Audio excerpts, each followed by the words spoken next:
ju thatë se nuk keni kohë të mjaftueshme në 3 ditët e mbetura për të votuar drejt Shteteve të Bashkuara të Amerikës pas këtij qëndrimi të Departamentit Amerikan të Shtetit, por gjithsesi mendoni ju që ky qëndrim do të ketë një efekt zgjedhor, një ndikim pozitiv për Partinë Demokratike kur na ndajnë vetëm 3 ditë nga zgjedhjet e 11 majit? Faleminderit. Natyrisht nuk mund të them se ky qëndrim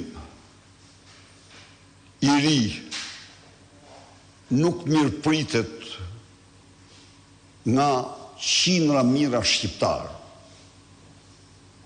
Sigurisht që mirëpritet, të cilët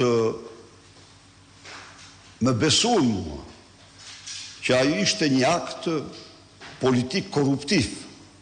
Por tani edhe ata pak që mund të kenë mbetur, ndaj dhe i ftoj ata që të gjithë, të cilët u shmangen për një arsye apo duke besuar, duke patur qoftë dhe një dyshim të vogël se kishte diçka të vërtetë aty.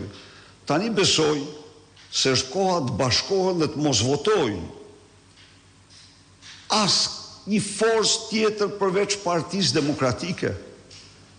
Partia Demokratike me këtë vendim del se u ndëshkue për motive politike.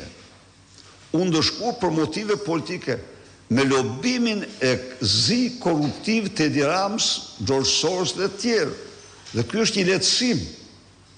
Ky është një thirrje për çdo demokrat e demokrat, për çdo opozitar, për çdo shqiptar.